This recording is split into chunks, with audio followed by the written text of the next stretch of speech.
Freaky Big Ben Roethlisberger, the cat who should have a surviving coming out because if they went after athletes, his surviving would be out. But he got some shot in words for Mike Tomlin, saying maybe tradition should be over. Maybe the Steelers should he's always kind of singing around. He had an issue with Tomlin for a lot of reasons. I think a lot of it's because Tomlin's a black, successful head coach.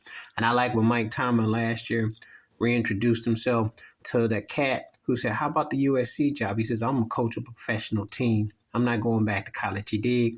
Next question. I'm being serious. I like when Coach Tomlin got in that grill, got in that butt.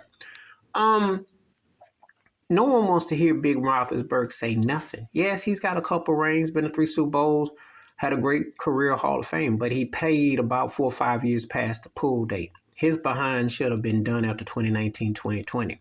He was stealing money from the Steelers. He wasn't that memorable for a good minute. Okay, that's just a fact. No one is going to talk about what happened. Mike Tomlin, being a great coach, still worked around him. Mike Tomlin hasn't had under 500 record despite having some of the worst quarterbacks you could ever imagine. A lesser coach gets fired in half the season. Or even a greater coach is lamed up. Bill Belichick? Crickets, anyone? Ask yourself what Mike Tomlin's doing. Because Belichick couldn't do nothing with what this man has been forced to deal with as far as offense. But Roethlisberger is one he need to shut up and go somewhere and hide and go run for politics and get a Senate job. Since they either like you to jack and take money like Brett Favre, or they like you to be a politician and lie yourself and squeeze and grab everything, all you can squeeze and grab buffet. So, you should go ahead. Be a Trump right-hand supporter. But no one's trying to hear from that weasel. That oxtail head turkey need to go somewhere and sit down.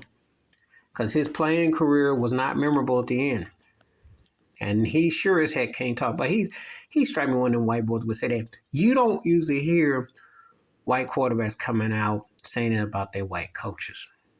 You just don't really hear that kind of, unless, of course, you just stink. Even Brady watches what he says about Belichick, keeps it in code. But this here, with a team that's still 2 games over 500, that's still in playoff contention, and he's got a lot of lip and a lot of mouth because he was one of the problems for in the last 3 or 4 years. But he got a lot of audacity. He got a lot of nerve. He ought to be keeping his mouth shut, that they don't really take surviving all this serious, because while they get on after Puffy, if they were to go back, which wasn't that long ago, old Big Ben, known as Grapey, you take the G off, you know how these YouTube streets are. Old Grapey, his rep is there. Because he was as much known for his off the field as he was on the field. And he was a great quarterback, didn't take none away. I made the case even was better than Bradshaw even. But I also made the case he didn't do much in that first Super Bowl, look like a drunk. He came on some big games, but I don't want to hear nothing he got to say because his last 4 or 5 years were not memorable. So he needs to have several seats and chill. But anyway, please hit like, subscribe, welcome thoughts, comments, and I do respond. Thank you. Wash your hands. Keep your mind clear. Watch out for another shit if you like it. I'm out. Peace.